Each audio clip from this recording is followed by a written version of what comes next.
Magandang buhay mga paps, welcome back sa aking munting channel, si Mang Bonsai, di ba pa? Ngayon mga paps, mag-share ako sa inyo ng video ng bonsai hunting. Although parang front yard hunting lang ito, sa tapat lang ng bahay. Pero masasabi kong bonsai hunting to kasi itong halaman na to ay akala ko ay patay na, pero nakita ko na nagkaroon siya ng usbong. So kukunin ko na, isi-save ko para maging bonsai material. So, pero bago yun mga paps, titingnan muna natin itong aking Palawan cherry blossom. Ito po, balayong, tinatawag ng iba na balayong. So, meron kasi mga paps nagtatanong, humihingi ng update nito kung napabulaklak ko na daw ba. So, ito po yung itsura niya. Tingnan po natin ang malapitan. So, mga paps, ito na po yung aking Palawan cherry blossom. Ayan, nag-cut back po ako rito. Cut back. Ayan. So, ngayon, may nagtatanong po sa akin, humihingi ng update. At kung nagtatanong na rin kung napabulaklak ko na po ba. So ito po yung kasagutan. Hindi ko pa po siya napapabulaklak. Although mahigit 5 years na yata to, ano. So ang sabi kasi doon ayon sa aking research, ano na daw siya, namumulaklak ng 3 to 5 years. So ayan po siya mga paps. Hindi pa namumulaklak kasi palagi po siyang disturb, no? Nakakita na po ako ng namulaklak nito pero nakatanim sa lupa. At yung bulaklak niya po nandoon sa mga branches. So sa tingin ko, kaya hindi siya namumulaklak kasi palaging bago yung branches niya. At saka medyo kulang yung kanyang nutrients na paso, ano mga paps. Pero sa tingin ko ang pinaka-reason yung branches. So yun po ay ano ko lang, observation ko lang. So hanggang ngayon po hindi pa rin siya namumulaklak. Ayan pa rin po siya. Napakahirap pabulaklakin. So ayan lamang po. Punta po tayo doon sa aking ihahunt na bonsai material. So mga paps, ito yung ihahunt ko na bonsai material. Ayan. Pinutol siya mga paps. Pinagpuputol tapos natabunan. Lahat po yan natabunan. Pero ngayon po lumabas, nailabas siya sa pagkakatabon niya. Tapos may mga nakita ako ng mga shoots. Yan, meron pa rito. So nabuhay siya. So ito po ay golden doranta na pinong-pino yung dahon. Maliliit po yung dahon ito. So nang hinayang ako, dahil nakita ko naman na buhay pa. So kukunin natin yan mga paps. So yan mga paps, nagkaroon kasi ng nung nag-ayos nitong bakod mga paps. Pinutol to. Tapos natabunan ng mga buhangin. Nung time na yun wala ako kaya hindi ko nakita kung paano ginawa. So ngayon isi-save natin to. Ito ay parang hunting na rin at anong tawag nito? Rescue. Yan. So kaya natin yan. Titingnan natin kung gaano kalalim. Pero mukhang malalim mga paps.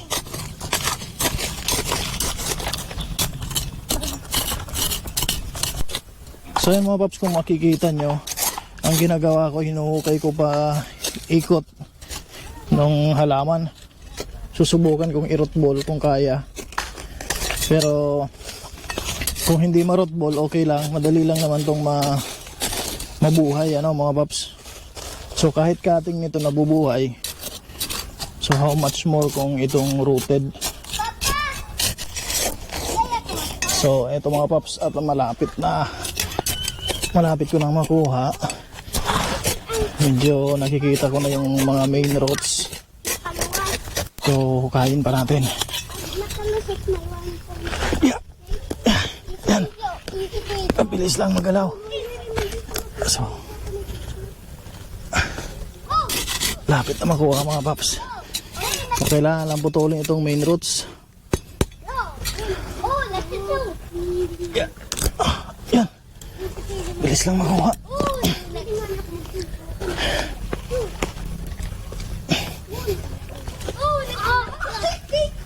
Yeah. Yun. Nabunot din agad mga paps. So nagkaroon siya ng mga roots dito sa ibabaw. kasi natabunan, pero yung main roots niya dito pa rin sa ilalim. Yeah. Yun. Yun, oh.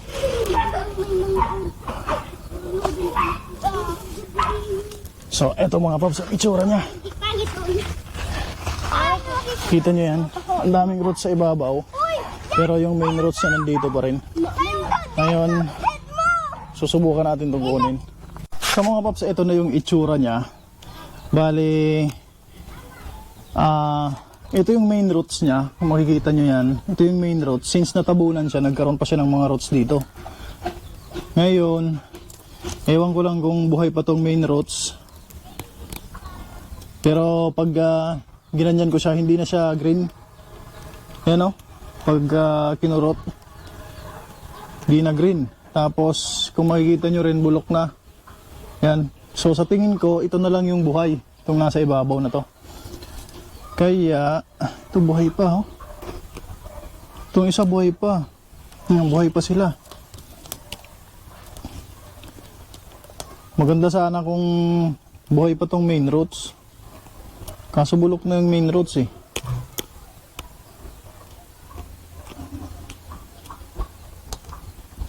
So puputulin ko na lang siguro itong mga paps. Kukunin ko itong may maraming aerial roots yan. Kasi ito yung buhay. Makikita nyo yan. Tapos ito mayroon din itong lumalabas na shoots na bago. Itong isa na to. So ito buhay pa. So kukunin ko na lang to. Puputulin ko dito mga paps. Lilinisan ko muna ngayon.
So mga paps, ito yung napansin ko sa kanya. Yung pinakailalim niya mukhang patay na. Yan, patay na yata yung pinakailalim kung mapapansin niyo yan. Oh. Bulok na yung ugat. Yan, bulok na po yung ugat. Pero yung nandito sa ibabaw, yung buhay pa. So ngayon, kukunin ko to. Itong sa ibabaw, kunin ko yan. Lahat na to na sanga, tapos itatanim ko siya na parang wrap style. So, kukunin ko muna yung lagari ko mga paps, puputulin ko yan. So mga paps, eto na at puputulin ko na po yung puno. Kukunin ko yung mga buhay pa, no? Tatanggalin ko itong main roots, yung pinaka-ilalim niya. Kasi parang bulok na din naman. Kung mapapansin nyo yan, no? Parang patay na yung katawan niya. So kukunin ko lang. Pero yung pagkakatanim ko nito ay ganun pa rin. Parang crop style pa rin. Tatanggalin ko lang to para mas mababa lang siya, no? So yan. Ito nakuha ko. Ito buhay pa to. Pero yung puno niya ano na. Yan, pero buhay pa naman. Although bitak na yung puno, yan, no? Itong isa wala na to. So dito na. Yan.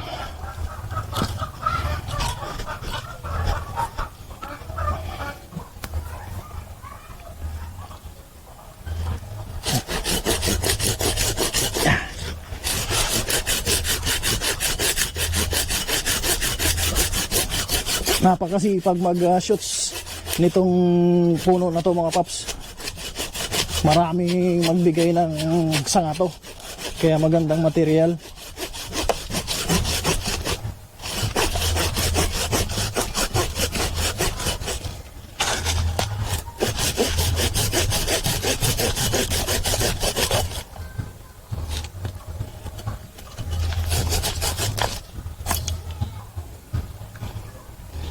Yan.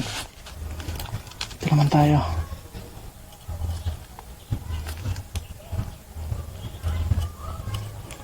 Yan. Bulok na talaga yung ilalim. Inaamag na.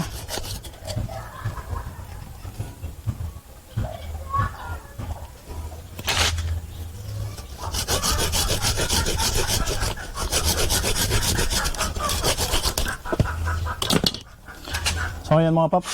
Ito na siya. So itatanim ko to ng ganyan. Itong isa na to, buhay pa ba to? Patay na yata itong isa na to. Ah, buhay pa. Buhay pa to. Saan naman ito?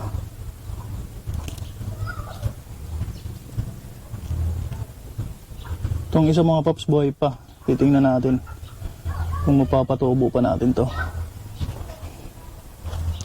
So yan, itatanim ko muna siya, bubuhayin ko muna siya ng ganyan. Sa pagsasama-samahin ko to, titingnan ko pagka buhay na siya mga paps. Yan o. So try tanim na natin to. Pag buhay na saka na lang tayo magpili ng sanga. So ito pala mga paps yung kanyang katawan o. Ang ganda sana ng ibari niya. Kaso bulok na. Yan o, sayang no. Sige lang. Ito na yung kukunin natin. So tara, itanim na natin to mga paps. So mga paps, ito yung napili ko na pagtamnan. Meron po siyang drainage. Makikita nyo yan. Tapos nilagyan ko na ng bato sa ilalim para mas maganda yung drainage niya. So ngayon, lalagyan muna natin itong river sand. Sa ilalim, river sand. Ah, medyo maalikabok. Yan mga paps.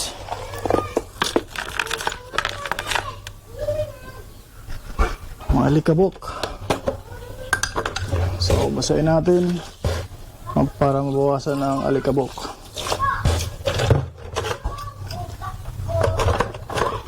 So wala akong masyadong river sand mga paps, kaya recycle tong river sand na ginagamit ko.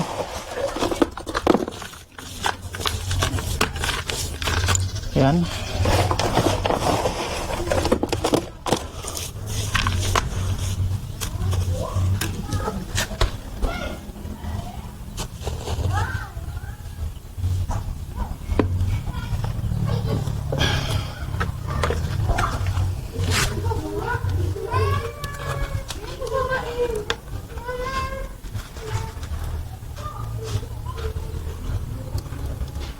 So babawasan natin konti yung ugat niya para magkasya dito mga paps. So yung mga paps, babawasan natin to ng konti, itong roots na to, para magkasya.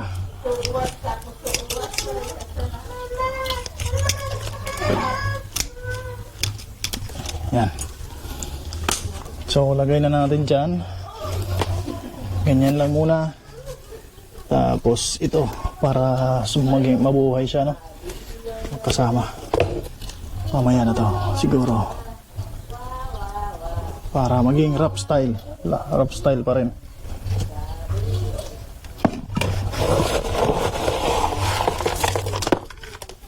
So, yung river sands mga paps, medyo binasa ko na kasi maalikabok. Para mamaya, di na rin ako magdidilig. Ayan, pupunuan ko na. So itong river sand mga paps, galing lang doon, kinuha ko doon sa kung saan siya nabubuhay. So mas maganda yung ganon para alam kong kaya niyang mabuhay sa ganong soil. Yan.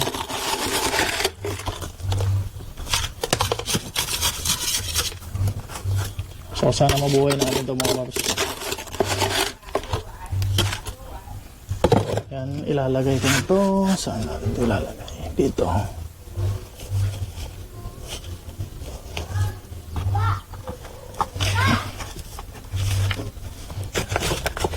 Siksikin. Yan.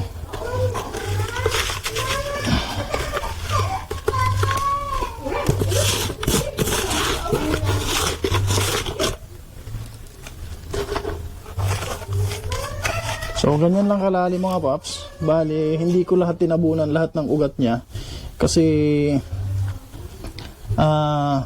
wala na masyadong mga nai-expose na katawan. So medyo nilabas ko yung katawan para tumuloy-tuloy yung mga shoots na yan na lumabas. So after niya mga paps, yung ibabaw niya lalagyan ko itong kusot para hindi siya ma-dry. Yan. So wala akong moss kaya ito lang muna ilalagay ko para hindi mag-dry yung soil. Kasi sobrang init ngayon mga paps. Sobrang init ng panahon.